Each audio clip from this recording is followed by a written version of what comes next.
everyone, it's Karen. I'm glad you're here. I have got two very feminine floral birthday cards to share with you today.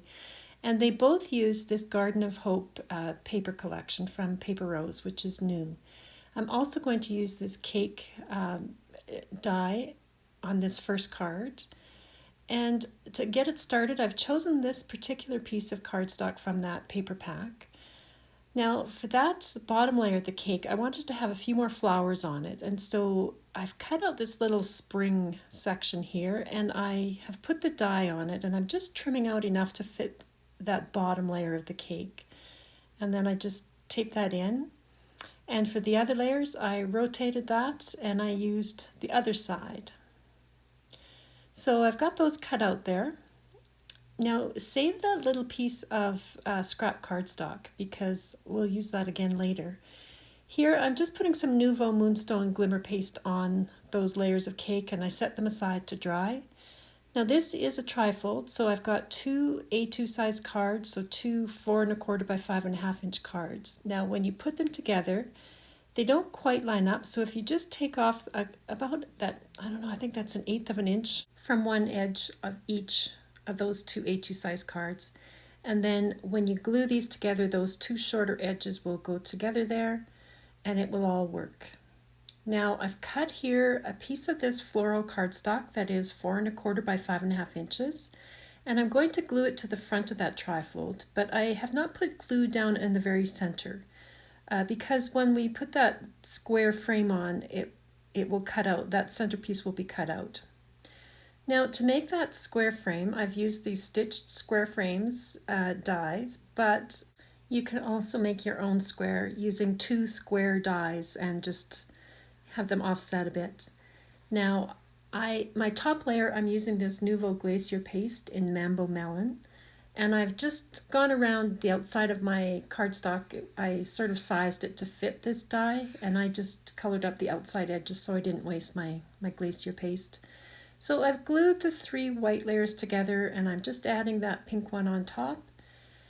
And here I am marking this center vertically and horizontally on my card front. And so then I can take the point of this square and line it up so it's, the top and the bottom point at those little marks that I've made, and the side ones are lined up with the side marks. And that will give me the center of my card. So I'm penciling in the inside of that because I need to figure out how big to make this opening. So this was the easiest way, I thought. And then I opened up the whole card. Make sure you open the card. And I used my craft knife to just cut out this square. And you can see there that that's a piece of paper, because I didn't glue it, now I can use that. And I will use that a bit later on. Okay, now I had cut out that cake die from some scrap cardstock, and I'm using the negative piece here just to figure out where to fit everything here. It's two pieces, this die, so it was easier to do this with a scrap piece of cardstock to figure out where to put it. So once I get it there, then I take the platter piece of the die set and I just tack that in place, and then I can remove that layer, that negative piece, and I'll know that that's where I'm meant to be putting that platter. I was trying to figure out how high up or down to line it up in that opening, in that square opening window. And then to die cut it, of course, open it right up so you don't cut through the other layer. And here, this little piece of cake, now I had made this card previously, and what I didn't like that I did is I left that gap, so to me it looks like that cake is floating on air.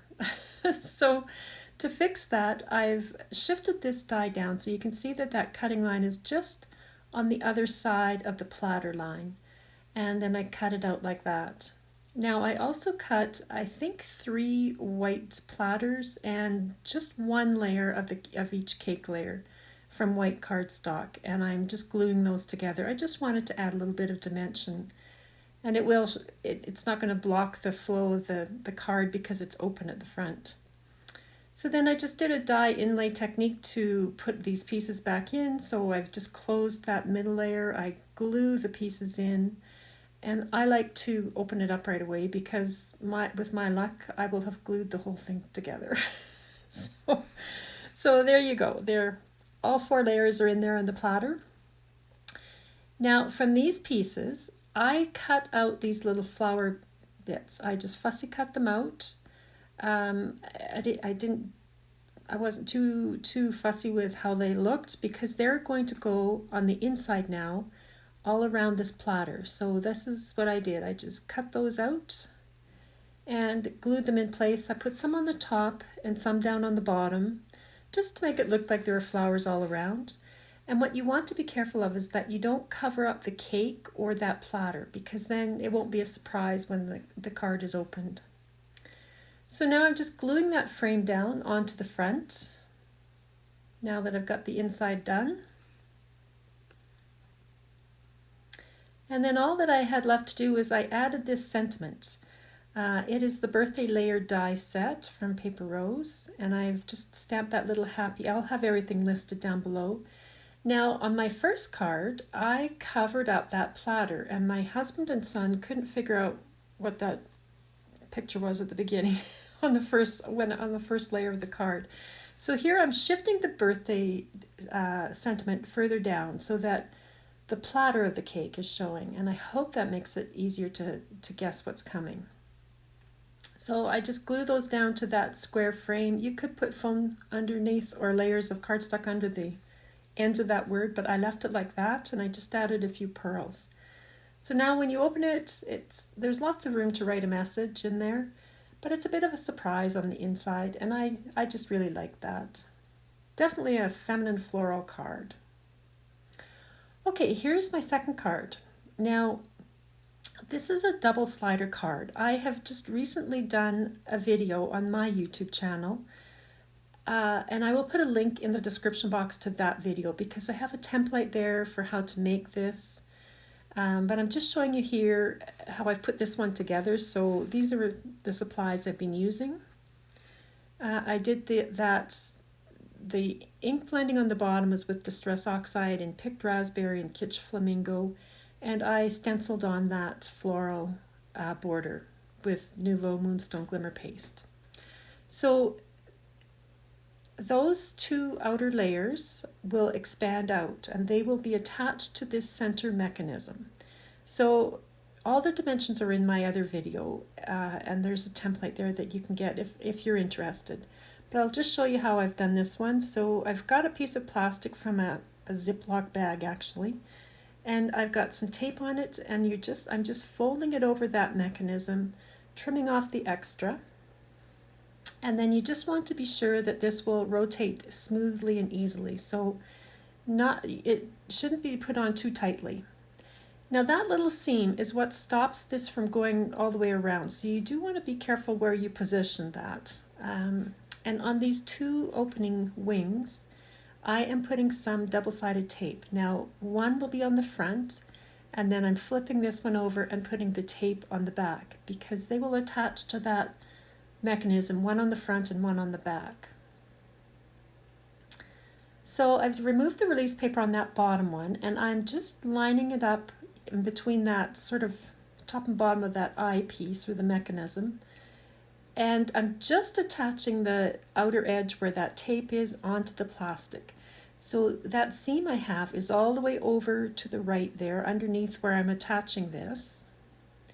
And then when you pull them in and out, they will both rotate that plastic around the mechanism. It's really kind of fun.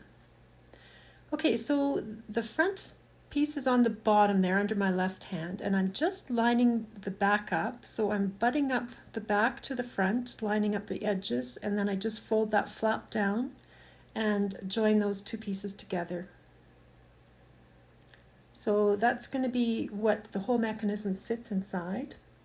Now, I wanted little thumb grips, so I'm using a small circular die here, and I just cut through both of those like that.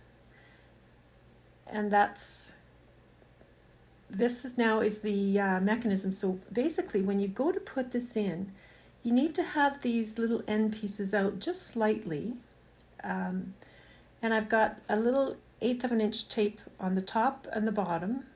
One is on the front and one is on the back. So when this sits in, you can see here, I'm trying to grab onto those little ends. So just be careful that you have those out a little bit when you attach this in. You could even tape them in place with a low-tack tape. So I've taken the release paper off the back and I'm lining that bottom eye, I just called it an eye mechanism. I'm lining that up with the fold line and pushing it down. So that'll attach the bottom inside this little carrier of the front and the back. I've taken the release paper off the front and I'm lifting that flap up and out of the way, pressing that one in along that fold line, and then you fold the flap down from the front